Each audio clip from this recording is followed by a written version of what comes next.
Well, next up is the lovely Kim McGuire to talk to about Learn It, Live It, and Teach It. Kim is an executive coach for Fortune Management. She brings over 12 years of leadership experience in sales and marketing to the Denver dental community. Kim, it's all yours.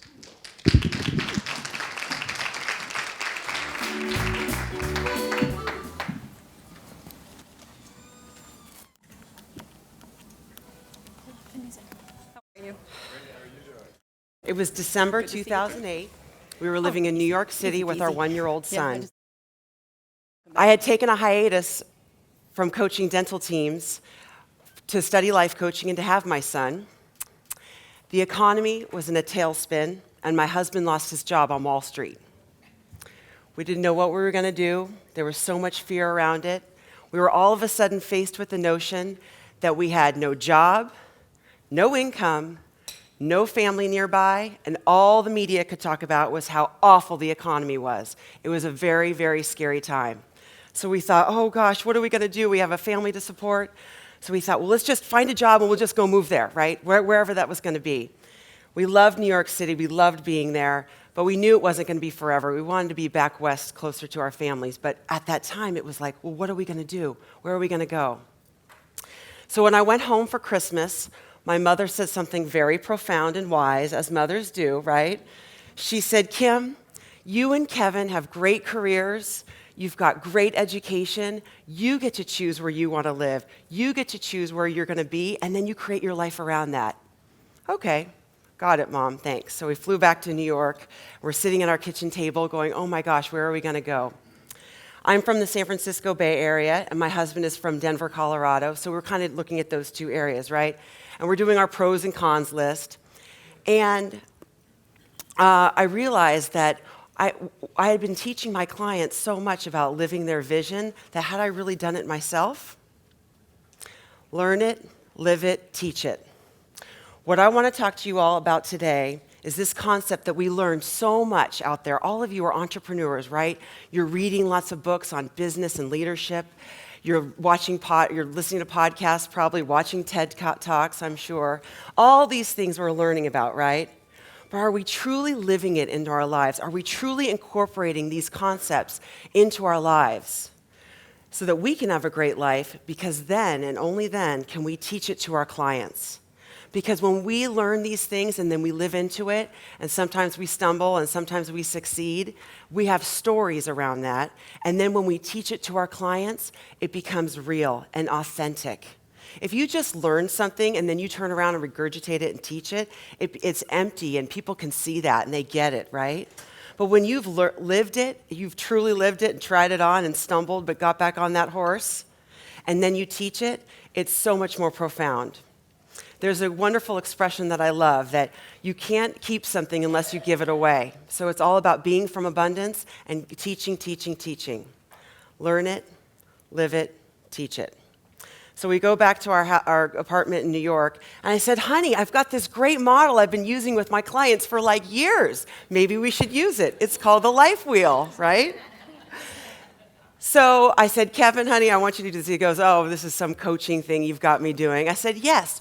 We get to create the vision for our life. We get to decide, not anybody else. We get to. So I would invite you to take a look at this life wheel, and you really are looking at your personal vision. And really, that's just, what do you want out of life? What do you want? What do you want your life to look like?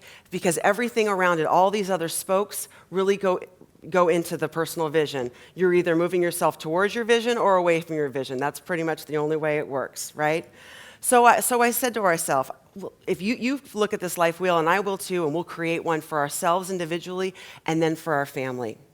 So when you're looking at your life wheel and you're looking at emotions, what I mean by that is, are you able to manage your emotional state? Are you managing your state so that you can get all these other things that you want in your life? Your emotions drive everything. It's all about your head first and then what you're doing, right? Then you take a look at your physical area of your life, and I do mean your physical body. So what do you want your health and vitality to look like? What kind of sleep are you getting? What kind of joy are you bringing into your life? What kind of meditation or prayer or whatever you do? What are you doing there? But it's also about our physical environment. So we thought to ourselves, well, what kind of city do we want to live in? Well, we knew we wanted to live in a semi-urban environment. We wanted to have good schools for our kids. We wanted to have exciting, interesting restaurants to go to. So we kind of knew what we wanted there. And then when you look at your financial life, and really this is your relationship that you have with money, your mental relationship you have with money. And what do we want our financial life to look like? What do we want our retirement plans to look like, and saving money for college and things like that? So you really need to take a look at that. And then your purpose and your career, and hopefully your career is driving your purpose. Many people in this room have wonderful purpose in their life, and I think that your career probably drives that. But both my husband and I are entrepreneurs, and so we thought to ourselves, well, what kind of community do we want to have our businesses in? What do we want that to look like? What do we want our careers to look like? And by the way, notice that your career is only 1/6 of this wheel. We spend a lot of time in our career, right? But it's only 1/6 of our life. It's not our whole life, right?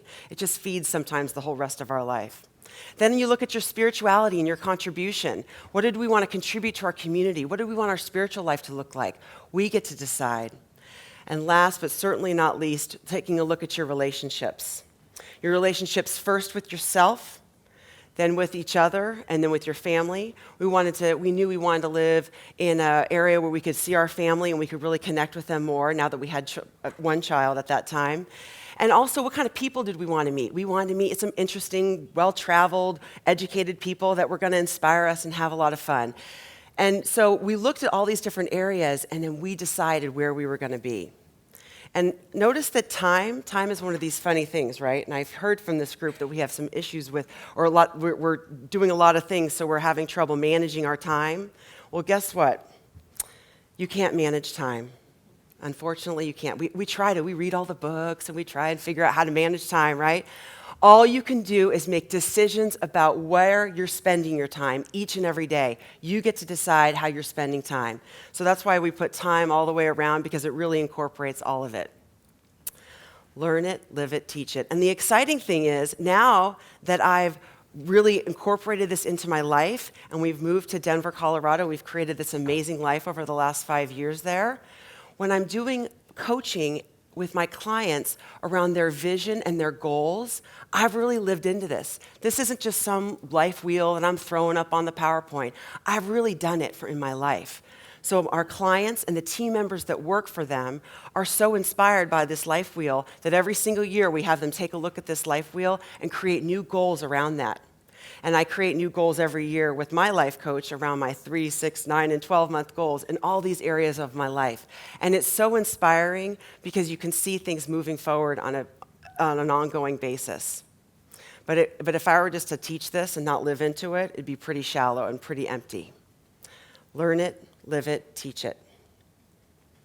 The next area I want to talk to you about is your mindset. You get to choose your mindset every single day.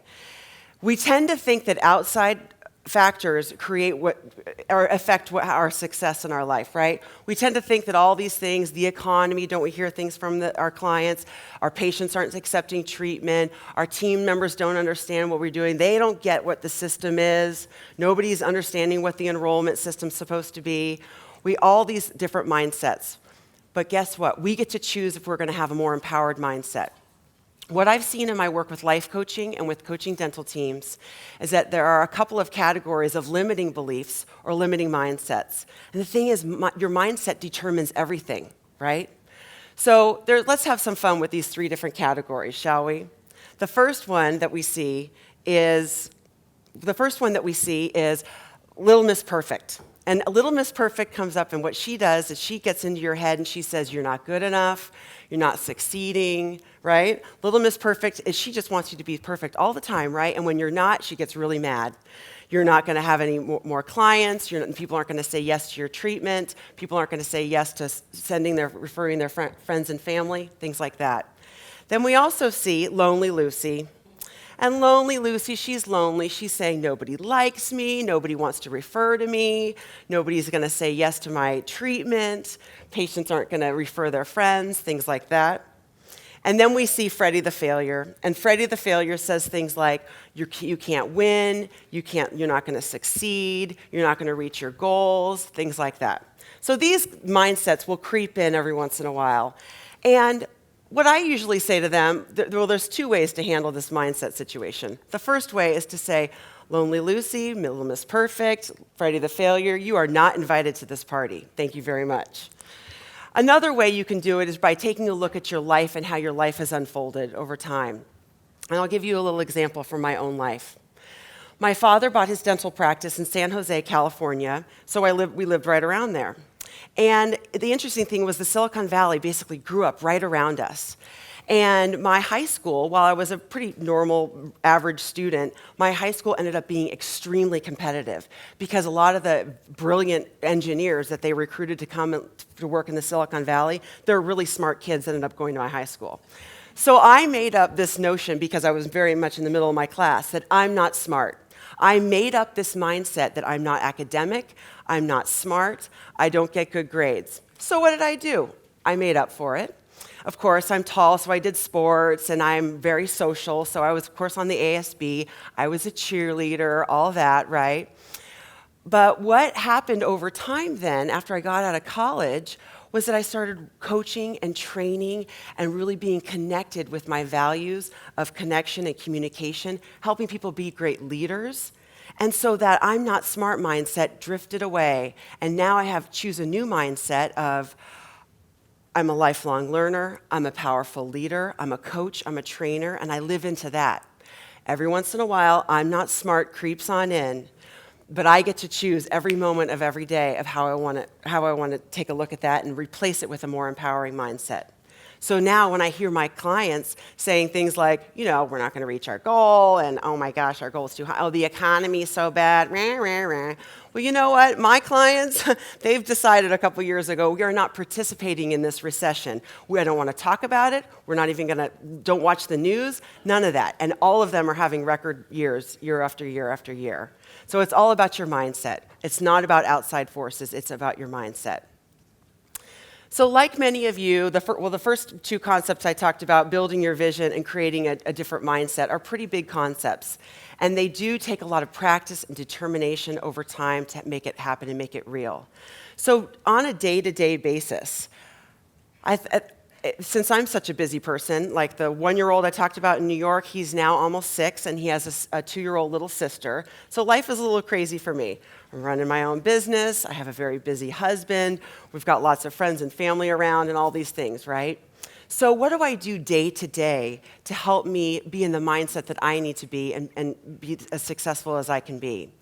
So I challenge you to create these daily habits in your life, because that could hopefully help you and perhaps help your clients. The first thing that I do is I have a mindset intention every single day. I get to choose, and I'm intentional about what I want my mindset to be every single day. And I do that a couple different ways, but the main way that I do it is I actually have an alarm that comes off on my iPhone at 7 a.m. that has my personal bold statement. And it says, "Who I am is a catalyst for transformation." I read that, I'm like, oh yeah, that's right, as I'm making lunches and trying to get people off to school. Who I am is a catalyst for transformation. Right, that's who I need to be for myself, my family, my clients, my colleagues, everyone. The second thing I do is I decide to take one action, even the smallest action towards my personal vision. That action might be as small as, if you're looking at your physical body, maybe you need to buy a new pair of sneakers, or download the latest pop song on iTunes and put it on your workout mix. Whatever it might be. Maybe if it's in your financial life, you want to look at, maybe you start collecting your receipts 1 or 2 days and see how that works for you with your relationship around spending money. Whatever it is, one small action towards your personal vision every single day. By the way, I hope you've noticed that at first I talked about your mindset, your being, and secondly, it's about what you're doing. It always starts with your being first. You can do, but you end up with do. But if you look at your being first, then you can do anything. If you look at your being first, you can do anything. And the third thing I invite you to do, and a lot of people talk about this, is have an attitude of gratitude. What we know with the law of attraction, what we focus on expands. So if you focus on what you're grateful for and what you love in your life, you're going to get more of that. You will get more of that. Sometimes not immediately, but it will happen over time. Have an attitude of gratitude. So I invite you to take these habits on and really live into them and perhaps teach them to your clients because they deserve to have a great life, and so do you. I want to leave you with one last concept. This world is not fair. This world is certainly inequitable. We have people that are born in this country with amazing opportunity for education. We have people who are born in very wealthy families. We have people that were born in very poor families. We have people that were born on the other side of the world living on $2 a day in a grass hut, right? But what I know is that there are two things that are equal amongst all 7 billion people on this planet. There are two things. The first thing is that no matter what happens to us, we get to choose how we're going to react to it. We get to choose our focus each and every day. It's not outside things, it's inside things. It's what happens between the ears. We get to choose. And the second thing is that all 7 billion people on this planet, guess what? We all get the same 24 hours in a day. All of us. Nobody gets more, nobody gets less. So I challenge you. What are you going to do with those 24 hours in that day? How are you going to learn all you can learn and live into that like no kidding and stumble sometimes and then be successful? How are you going to do that and then teach it to your clients? Because when you teach these things to your clients and your friends and your colleagues and your family, that learning becomes so much deeper. It reinforces that learning to a deeper level that then you can teach it again. We have an amazing industry called dentistry. There's constantly, technology is changing all the time, pretty much by the month, by the year certainly, right? It's constantly changing. And we have an abundance of clients that we can work with. There are so many clients that need our help, so many clients. And there are so many patients that need our clients' help, right? And so I challenge you to go out there and be bold. Don't hold back. Be bold, be inspiring, learn all you can learn, live into it, and then teach it to all of your clients. You may not be able to change the whole world, but you can change your world. Thank you.